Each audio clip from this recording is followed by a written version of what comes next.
Hi, it's Stephen from Lawyers of Tomorrow here, and I'm here to talk to you today about the interesting subject of business awareness. I say interesting because when a lot of students talk to me about business awareness, they all go, oh God, I don't have so much business awareness, or my awareness isn't good, or I was in the assessment centre and I really felt my business awareness wasn't up to scratch. So what I'm trying to give you today is a strategy for how can you get your business awareness up to scratch so that when you're in that assessment day, you feel really confident. Okay, first things, everyone will tell you start early. So rather than leaving it a week or 2 weeks before your assessment day to try and get your business awareness up to scratch, what you want to do is start in your first year at university or earlier. Just get it as early as you can. Everyone will tell you the same thing as well. Make sure you look at particular news outlets. It's a good idea to have a subscription to these two. You can't go wrong with those two. They'll give you lots of information and you'll learn about the political, the economic aspects. So that's a good background knowledge. BBC is also good, but any number of news sources will help you out here. But here's the charm. What you then want to do is, in the run up to your assessment day, follow a couple of stories. And I'm talking maybe 2 months in advance, so you need planning. Follow a couple of stories. Pick 2 stories, maybe some industry areas that your target law firm works in. You could even pick some stories surrounding one of their clients. Just try and make it relevant. Then what you do is, in the run up to that, you really research and you keep cuttings on those 2 or 3 news stories. So you're looking, if it's a company trying to do something, it's trying a new project, or it's doing a joint venture or something like that, what's it trying to do? What problems is it having? Who are the key people involved? If there's regulatory issues, what are they? So those are just some examples, but depending on your news story, it could be anything.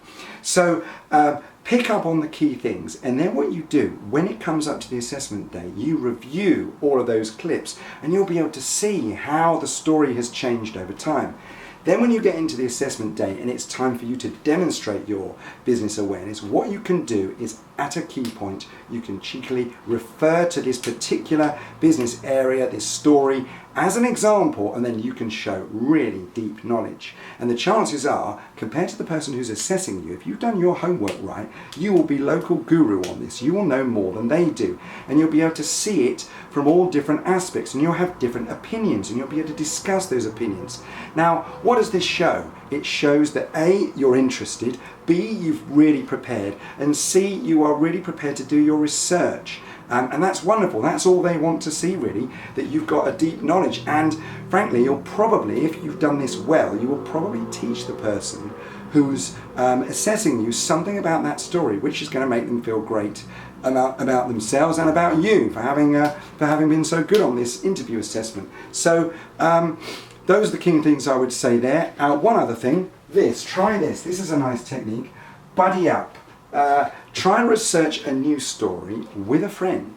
Now, the advantage of this is, what you do is that you'll be looking at some aspects, they'll be looking at some aspects, they won't look at the same stuff, and then you're going to cross-fertilise. Now, the advantage of this is you'll be saying to them, oh, have you spotted this? Have you spotted this? And a dialogue will start. And that's wonderful, because now you're getting to have an opinion on the story, and you're already discussing your opinion with somebody else. So when you get into the assessment day, you're already pre-prepared on this, and you're used to having different opinions, and you can add to somebody else's opinion on a particular thing. You can say, that's very interesting because I also heard this. Do you get the idea? Hopefully that's been very useful for you. The next one we're going to do on business awareness is strategies for looking at a particular company. How do you get good business awareness in relation to a particular company? Okay, thanks very much for your time. Take care.